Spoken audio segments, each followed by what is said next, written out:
and welcome to the Hit Like a Girl podcast. My name is Joy Rios, and today I'm talking with Hila Goldman-Aslan, who's the CEO and co-founder of DIA Imaging Analysis. Coming off of a major funding round with 7 FDA approvals and 11 channel partners, DIA Analysis has 3,000 end users and is available in 20 countries. Hila shares insight on the product's focus within the cardiac and bladder ultrasound space and how the company leverages AI to make user analysis of ultrasound images smarter and more accurate. Let's take a listen. I'm Hila, and I'm the CEO and one of the co-founders at DIA. We established the company several years ago, and actually the company was established by women founders. So my partner is the CEO, she's the CEO of the company, CTO of the company, I'm the CEO of the company. And there is another physician that she's in charge of one of the biggest echo labs here in Israel. And she also one of the founders in the company. So we started the company with a great vision of helping physicians to analyze ultrasound images, and basically because they're doing it mostly by visual estimation. So is that something that you all have a history in? Is that something that you studied in school, or how did you decide that was the business that you wanted to start? So no, I'm not coming from either the technical side or the clinical side. I'm coming from the business side. Okay. So my background, I study first degree for business and law, and second degree, my master degree was commercial law. So I was a lawyer in the commercial space for several years, and then I started to work at startups because I realized I don't want to be a lawyer as the main professional, and I prefer to be on the other side as the client of the lawyers. And basically, I met Michal, who's the CTO of the company, and she's the one that invented the technology. She's coming from a bioengineering background. She's more from the technical side, technical clinical side. And she had an idea, more of a prototype. I call it like a shoebox with some things that working in the shoebox. And then you're saying, okay, how can we make this real? And it was a very good match. And her, I would say, culture or guided during her master degree was Dr. Liel, the one that I just mentioned from the Echo Lab. And yeah, and we basically got in love with each other in some sense and said, okay, that's a good fit to create here something, and started the company. That's how we started DIA. That's great to hear that you get along so well with your business partners. I feel lucky in a similar way that I really jive great with my business partner, and you can see not everybody has that, so it's really something special when all of your talents and skills and knowledge is complementary to each other. So yep. If you had to, since you're not the technical side, I'm sure that you could explain, you've learned a lot of technical stuff about it. Could you explain what your product does in layman's terms for people who might not be super technical like me? Yeah.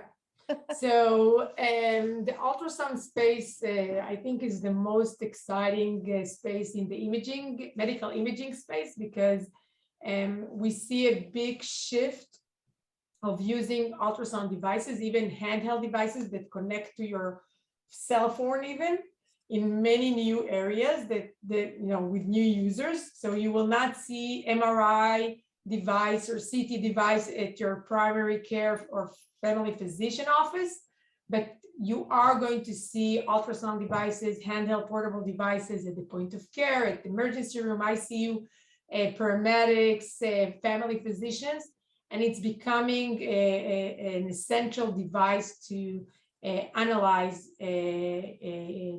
all kinds of anatomic areas. Now, today you can look with ultrasound almost to any anatomic area. When I say ultrasound, immediately you think about babies, right? Yep.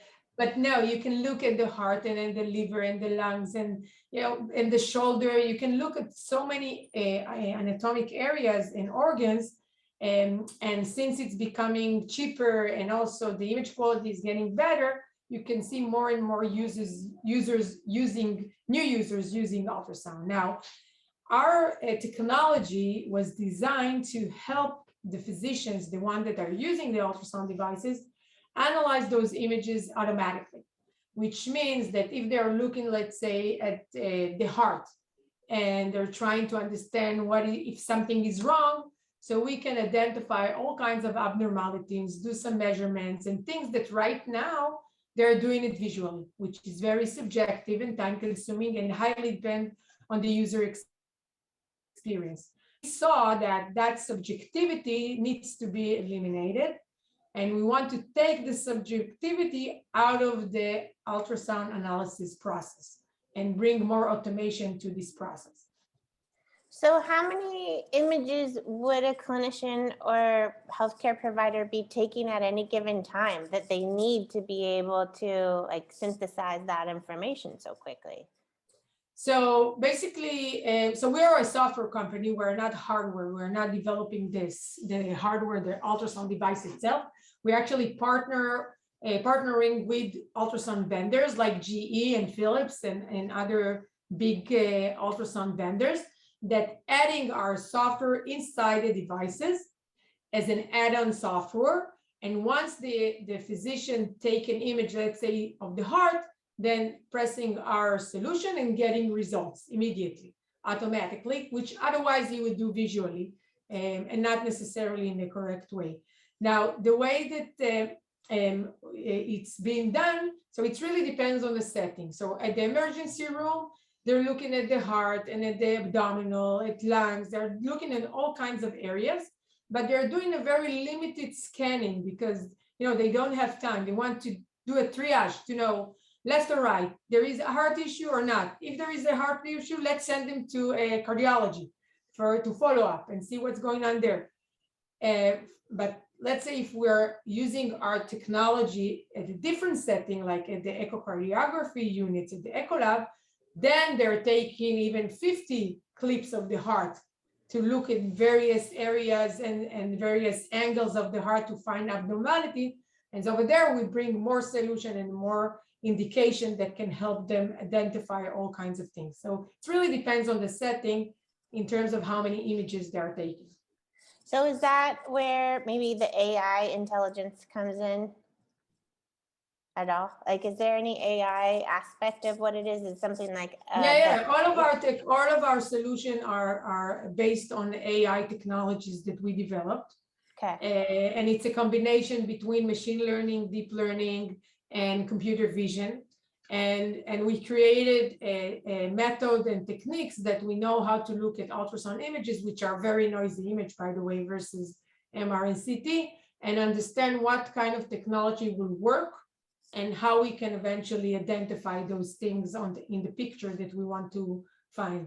Yeah, because I mean, for an untrained eye, a lot of ultrasounds just look like blobs of. It's just, I call it a 50 shades of gray. Yeah. Yeah. Okay. So your software is being applied all over the place, I imagine. You are based in Israel, but where is the software being used? It can't just be in Israel, right? No, yeah, Israel unfortunately is not a big market. So the R&D, most of the team is here in Israel. We have a subsidiary in the States, as well as a presence in Europe. But because we are working with those big channel partners like the GEs and Philips of the world, and they implement our software inside the devices, it's being deployed all over. So right now we are available in more than 20 countries. And you can find our solution on different devices, healthcare IT system, and being used in many countries. That's really great. I mean, do you feel so? Wait, how long did you say you have been in business? In business, what? Or in this company? This business, yeah, this company. Yeah, I think more than like 8 years already. Okay. Well, what are you most proud of when you look back at it? Because it seems like that you've already stated a ton of accomplishments. I think that if I were sitting on being able to just say that, hey, I started a company and we are now working very closely with GE and Philips and available in more than 20 countries, like that's a pretty big sentence. It is. Yeah. It is. We're very proud of that. I think that the most, things like the things that are most motivate us here at the company, and specifically myself, is situations where we suddenly see a tweet in Twitter of a physician that we don't know and saying that he using our solution. And we had some a physician like that during COVID that is an ICU physician saying that he uses our solution on COVID patient to track and monitor heart issues. And for our, like from my point, to see that kind of react and tweet, it was like, oh my God, yeah, it's really like working, it's been deployed, and it's bringing a lot of value to both patients and physicians. So those kind of things, actually, those are the moments that actually tears are coming out, and we're very excited. Yeah. Of course. I mean, I keep bringing it up to guests that like there's two people that you need to make proud of in your life, and it's your 8-year-old self and your 80-year-old self. Yeah. And also, like, how do you like? Did you have any idea what you were going to do for a living when you were, say, 8 or 10 years old? No, when I was 10 years old, I'm trying to think like what age was that? I can tell you that I was raised by a single mom, and she was independent. She had her own business. And so from my perspective, it was never an issue of things that you can or cannot do. Yep.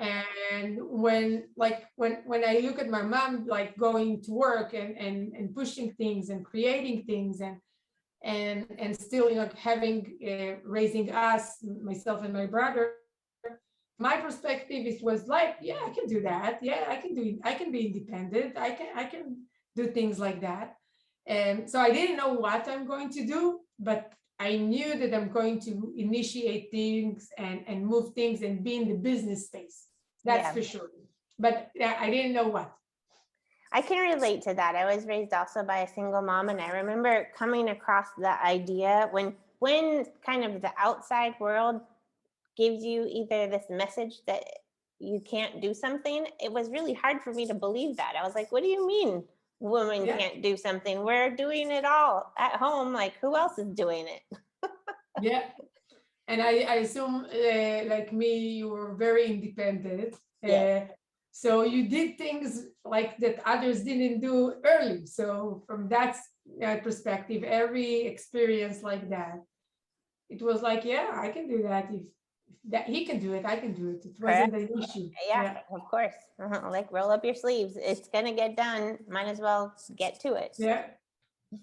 Well, what about advice-wise? So I mean, I won't try to predict how old you are. You look kind of young, but like if you if you could give yourself some advice of like when you were just starting, knowing what you know now and looking back at like maybe your perspective when you were just starting your journey, what do you think would have helped you? Do you wish you would have known that could have made it, I don't know, some of the challenges easier?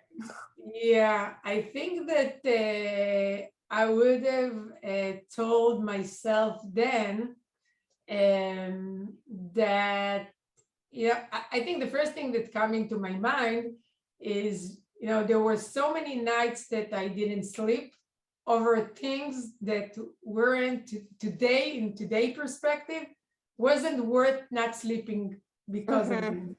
That's I think the advice that I would have said, not to take like everything, every issue, every challenge was, oh my God, and how and things that today you understand that that's easy, that will be solved. That's not like today there's a lot of issues like that I can see every day, and I'm not like getting disturbed about it.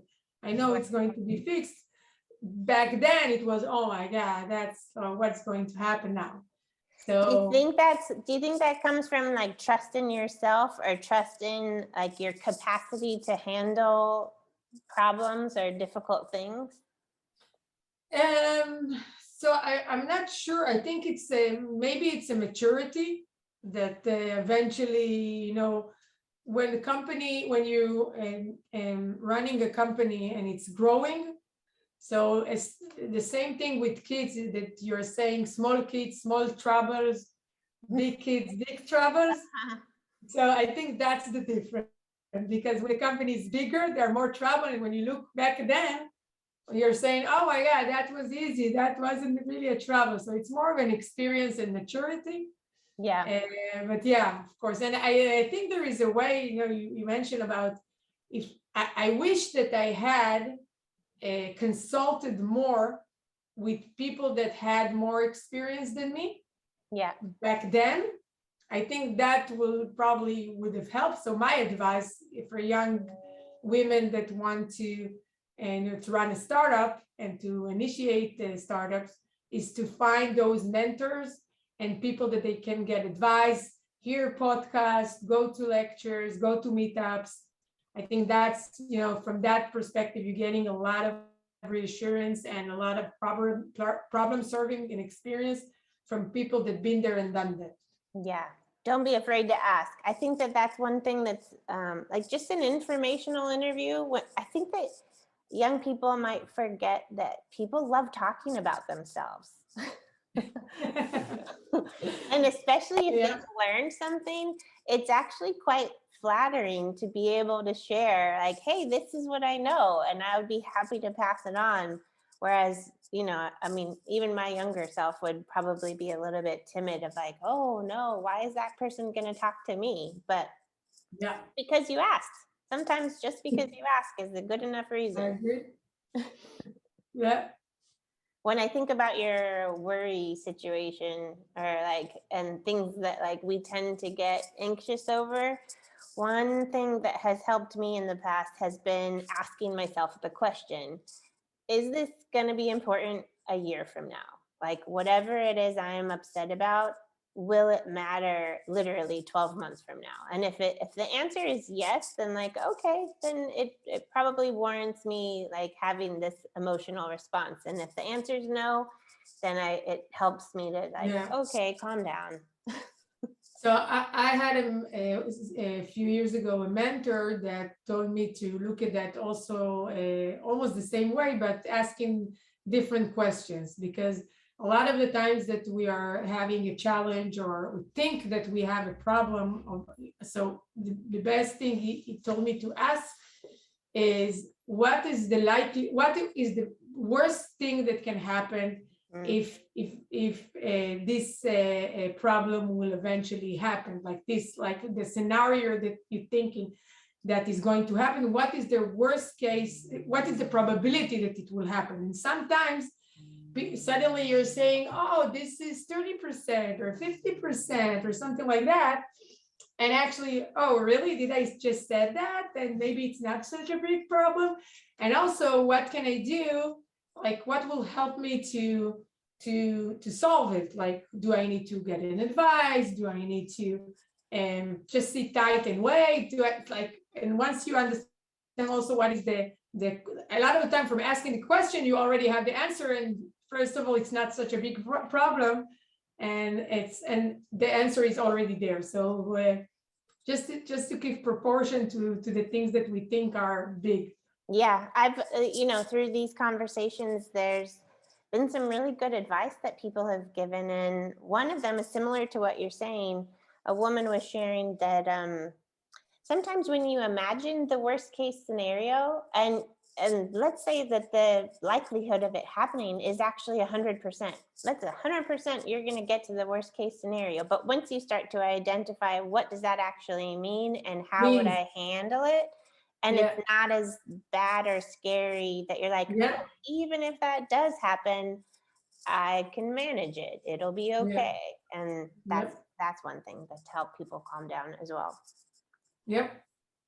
Well, Is there anything burning on your mind that people should know about you or your organization that I have not asked? And no, I think that the context of this meeting and interview is around, or conversation is around women's founders, or so I'm very proud to say that almost 50% of our company are women, and I'm always happy to help women and young women, and I think that, you know, if anybody that hear this conversation would like to reach out, they can reach out to me through LinkedIn. Usually LinkedIn is the best. So, and I will be happy to give my 2 cents about things that I've been through. Good. And yeah, and I hope to see more girls, women out there in the startup world. I don't think we have enough. I think it's getting a little bit better, but still the numbers are not high enough. But I think we will get there. I believe that. Yeah, we Will still have a happen. ways to go, but I think that you're right that, like, for folks that are already in this space, that one of the best things that we can do is to support other women that are, you know, following our lead. So thank you for saying that. You answered my question before I even asked. So where people will follow you, they should find you LinkedIn, and what's your company website? Yep, Okay. great. Wonderful. Well, thank you for this time today. It's really nice talking with you. You too. It was great. And you know, your next trip, maybe it should be again to Israel. Yes, I mean, it's a beautiful country. I would love to visit again. Good. Great to meet you. Thank you.